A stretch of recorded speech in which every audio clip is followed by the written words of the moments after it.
So it's early morning in Sioux Falls, and so what do I mean about spending money? Well, sometimes it's easier just to replace things while you're in there, even though it's going to cost you a lot more, because, well, it's going to save you a lot more in the future.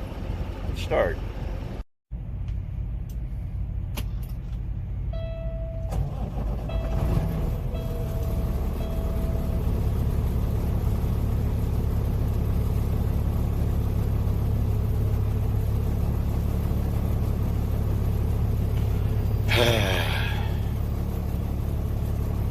Engine washed yesterday here in Sioux Falls, and they did a craptacular job. They really did a crap job. But it's the Blue Beacon, so I was busy checking my oil this morning. And yeah, we're good. It's about ready to be changed. So, as we know, we got a new engine put in. There was a lot of things that changed, but I'm going to talk about my old truck for a minute, about that story of me being broke down in California. I didn't have to change everything I did. All I really had to change was a $150 part. I'll show you why I changed, though.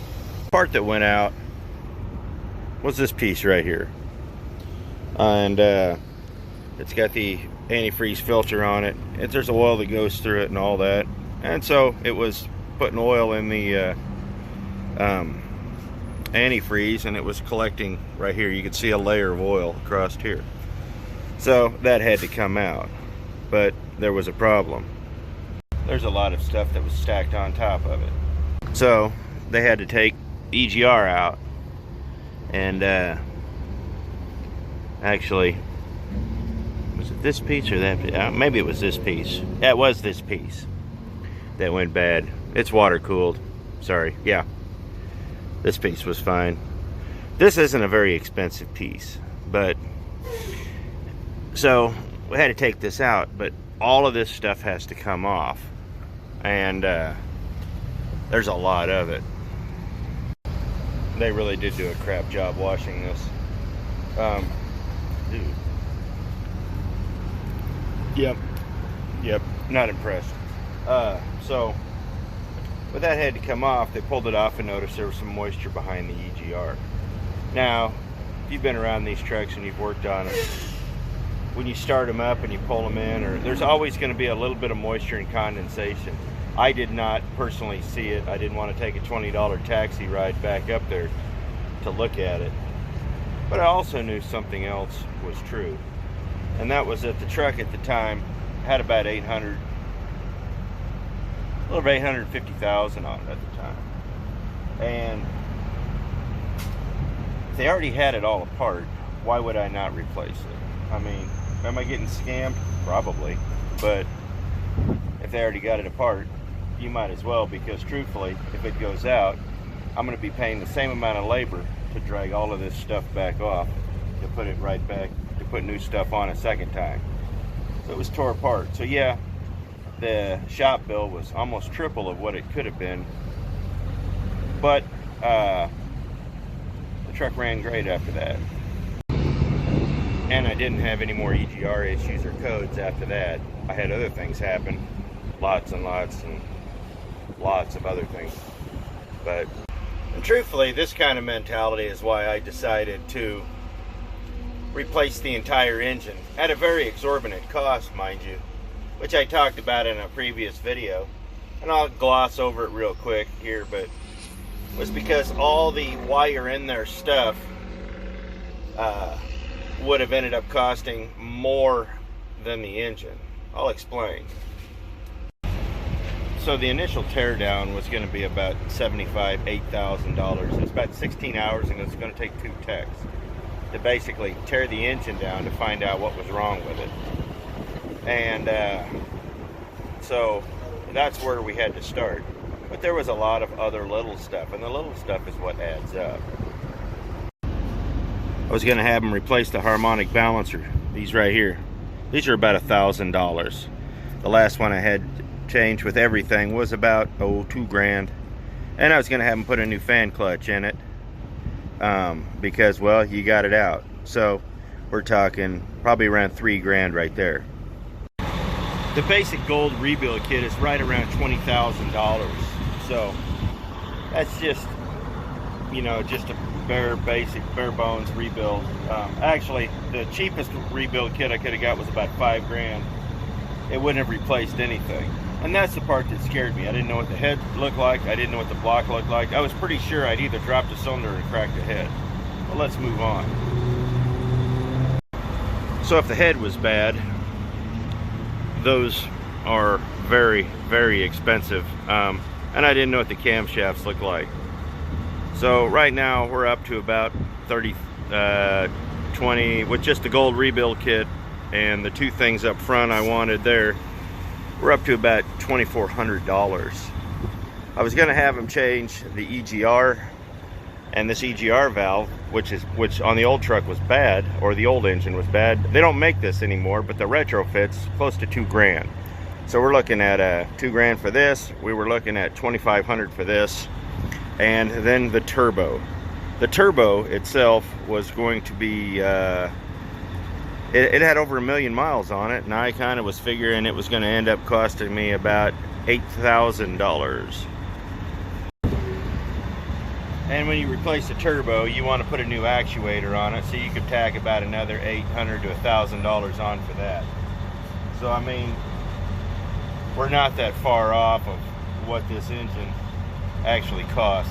And then, you know, there's always just a few ancillary things and stuff that happens while you're in there. Like would have them put a new water pump on. Also, we're gonna need a new we'd put new idler arms. I'd put a new structure on, which I wish they would have. They used my old structure, which I did not like, but I'll have to replace that and put some new bearings on here. Truthfully, when you do this, you want to put new bearings and a whole new structure on. It's on an aluminum structure, so if you go and try to unscrew it, it actually just pulls the threads out. Ask me how I know. Now, the weird thing about trucks is that trucks, like any mechanical thing, they develop their own personalities. While they're not really sentient beings, sometimes you kind of tend to think they are. That's why when a truck or a car, when you buy one from the original owner, unless you really baby it and really learn its personality, you break it rather quickly, because they're not familiar with your kind of driving. Red recently sold her Mustang, and it's a good car, never had a problem with it. Sold it to her grandson, who absolutely loves it. He's redoing it, which hopefully I can see and get some video of it once it's done. But he started driving it like it was meant to be driven. Well, you know, the clutch started to slip. That was, you know, the clutch was broken in a particular way, and then somebody started driving it a little harder, a little different, and the clutch was not happy. It's just one of those things. But what got me on this line of thought was tires. I was sitting there talking to my buddy from OFS. He owns that really nice blue 389 that I reviewed a couple years ago, and he had to buy steer tires, and he thought he would try a different brand. All right, save a little bit of money. I can't fault him there. I'm not going to fault him there. He tried something. He got 18,000 miles out of it, and they just started grinding out. No rhyme, no reason, no nothing. And he said, I did everything I did with this that I did with the Michelins that were on here. And I said, well, what'd you do? He said, well, I rotated them. He didn't turn them around. He actually took them off the rim and rotated them to where they were running the same way. And I said, well, those are cheap tires, dude. You can't do that with those. And you think you would, but here's the thing. Some trucks, I could have 10 trucks. I could put 10 sets of those cheap tires on there. 4 of them I would burn out in 10,000 miles, and the rest of them would last the life of the truck on the same model truck. You just never know. Well, they didn't work out for him. And he tried something. But I'm not blaming him. I'm talking about the situation. The fact of the matter was, if you go cheap all the time, what ends up happening is you end up spending twice the amount of money. So he gets 18,000 miles out of these tires, he's got to buy another set of tires. So he got a good deal on these tires, don't get me wrong, but if you got to buy 2 sets of them, you didn't save any money. I get almost 100,000 miles out of my steer tires. I've changed steer tires about once a year, and I change drives about once every 18 months. And that's kind of, you got to find out what works. Me, Bridgestones, they don't, or Michelin's. I've had decent luck, but I've never had great luck. Bridgestones, I can't kill them. Last truck was different. The last truck was the same way, but in reverse. It hated the Bridgestones, and it hated the Michelin's too, honestly. Never could figure out what was wrong with it. It just, it did better with the bigger lug tires, but when you got into the smaller, regular road tread, it would just chip those things out like crazy. They kept trying to say it was driver abuse, and I knew it wasn't, because, well, I didn't do anything different than anybody else was doing. But, you know, sometimes saving a buck can really bite you. And that's why I don't use recaps. Recaps have never been popular, but they've always been cheap. Now, back in the day, when Band-Aid was actually doing great things, you could get a good recap. They were never great, but they were good.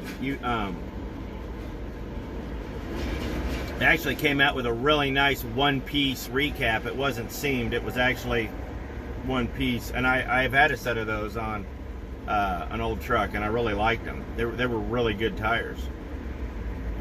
But those were the only recaps I would ever get, and for the price I was paying for them, for an extra 20 bucks a tire, I could have bought brand new, and I did.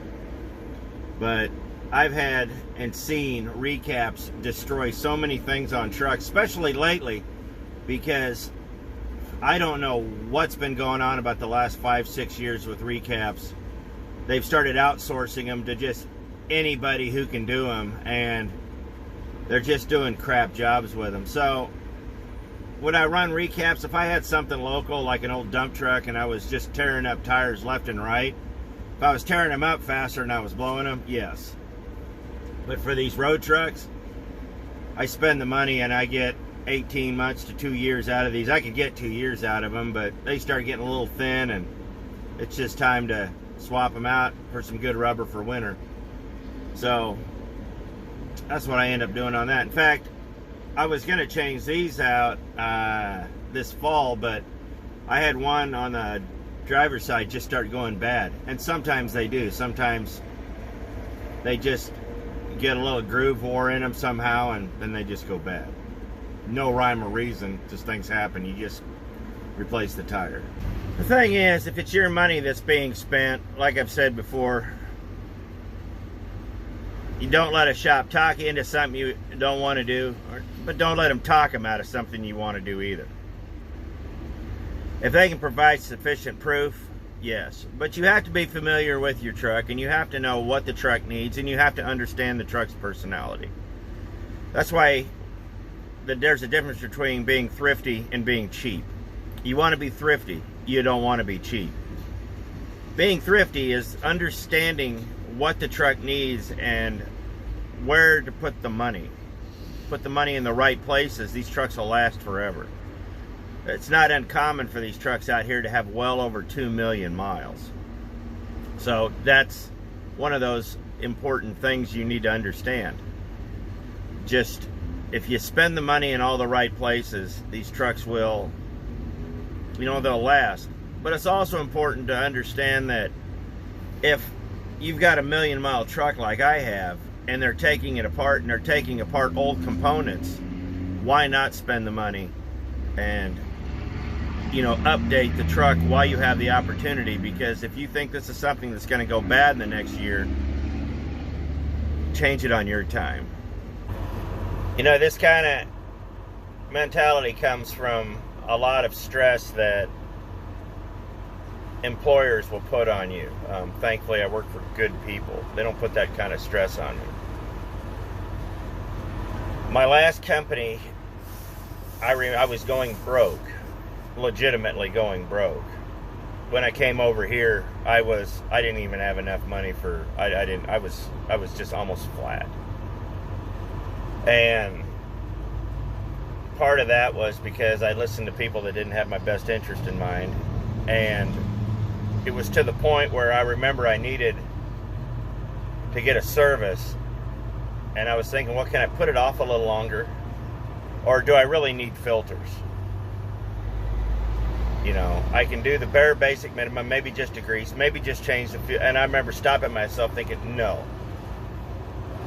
If I get myself in a pattern now, I'm going to be in a lot worse shape down the road. And the thought struck me that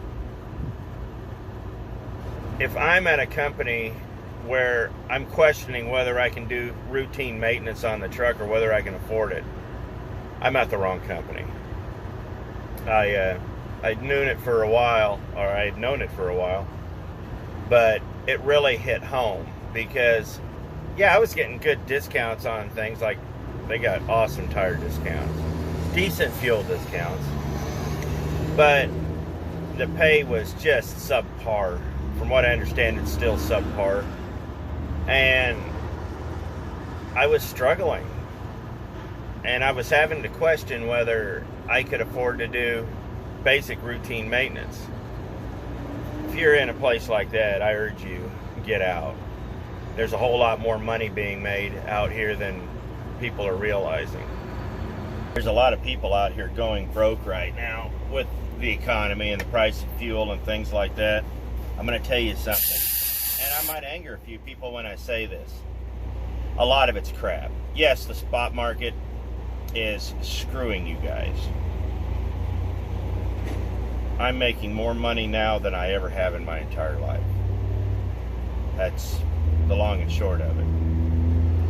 And I'm looking around and companies are going broke and people are, you know, screaming about the price of fuel and the freight rate is down and this and that and the other thing. And I'm looking into why. Well, several reasons is because these people haven't changed the way they do business in 25, 30 years. But part of the reason, guys, a lot of these companies are selling out is because there's so much money to be made right now that they're taking the money and running. Don't believe me? Look around. Now, what's going on in California, I'm not even going to talk about that. That is an absolute cluster. I could do a whole video just on that, and I really don't want to. But you have to adapt and overcome, but you have to learn how to be good with your money. And that's kind of how that ties in with what we're talking about. A lot of these guys going broke are cheap. They're not thrifty. They're looking for the easy money, and the easy money's not coming, and they're having to work for it. But they're not willing to change their work, or they're not willing to change their business practice. They're not willing to change for the times.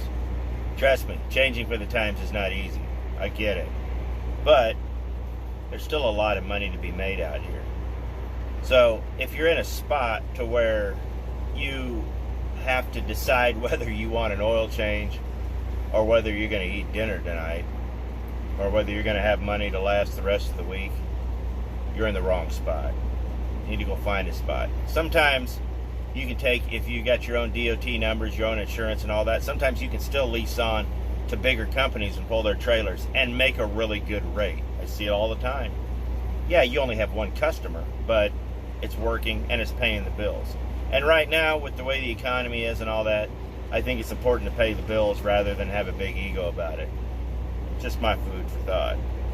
Now, in the age where all these trucks are a little computer controlled and all that, and things get a little hinky and flaky, I understand that we can't fix as much as we used to. It sucks because, years ago I remember watching guys, they'd just replace a turbo in a parking lot, pop a valve cover off, replace a couple injectors, and, on their time off and they weren't late with their loads, they could just grab it and go. It's not like that anymore. I mean, good grief, I had to buy an injector not too long back, and That was $1,200 I'll never get back. And I had to register it with the computer. The computer wouldn't recognize it until, I mean, then a serial, it was a nutty thing. It's just, you just can't pop it and pop in a new one like you used to. But there are still a lot of things you can do. That's why I carry a toolbox with me. I carry filter wrenches. I carry a basic handyman toolbox. I replace mud flaps. I replace headlights. When I was a company driver years ago working for Jim Palmer, I remember a guy refused to change a mud flap or a headlight because he said, "I'm not a mechanic." And Jim Palmer, he'd say, "All right, take it to the shop, to TA." He'd sit there for 6, 7, 8 hours waiting to get a headlight change. You're an idiot. They're easy. I'd go out there and swap it out. I could swap it out on the fuel island while I'm filling. And I didn't lose a minute, and I made money. I know as a company driver, a lot of people, you don't want to work on company truck. I do get that. But there's a time to be realistic, and there's a time when you just kind of, you got to let them have it. As for mud flaps, those are kind of a back and forth kind of thing. If you just tore a mud flap off, a couple of wrenches, clink, clink, clink, a lot of times you can actually stick the same mud flap back on. And you're back on the road. It's just, carry the basic amount of tools and what you think you might need, and that'll save you some money. But how does that tie in? Well, not really with spending the money, but you know, it'll save you, it'll free up a little extra money that you can put somewhere that's needed, rather than spending $110 to have a mud flap put on. If it's the company and they want to spend the money, go ahead and let them. Don't argue with the company. But if it's your money, save it. So what's the conclusion of all this? What am I getting at? Well, be familiar with your truck. Understand your truck. Understand what your truck needs. I carry a few extra little pigtails here and there to fix things, but aside from that, you have to understand what you're dealing with. It's your money, but you also have to be familiar enough with your truck to understand that when they have something tore apart and you have an opportunity to improve it, because it'll save you a lot of money and headache down the road. Like I've always preached, fix the truck on your time, not the truck's time. Because when the truck decides it needs to be fixed, it's never convenient. Never, ever, ever, ever, ever. So, fix the truck on your time. That's the important thing. That's kind of what I'm getting at. Spending the money in all the right places. Because it's going to save you money in the long run. It's really going to. And if you're going to replace an item, I know this isn't possible all the time, so I get it, but spend the money on quality items. You know, there's a time to be, if you're in a pinch and you just need it and you got to go, I get it, you know, and that's all they got. Just slam in there what you need to do and take off. But if you got a little bit of time and they can get the right item in a couple of days, that might actually save you a lot of money down the road. Food for thought. So, really didn't have much today, but that was just something that had been on my mind about spending money. I mean, we all want to make money. We all want to save money. And a lot of you guys out here are doing pretty well. You're doing a lot better than you think. So, just remember that. So, anyhow, I appreciate it. Thanks for watching, and you know, be profitable out here, and I hope you are. So we'll see you next video.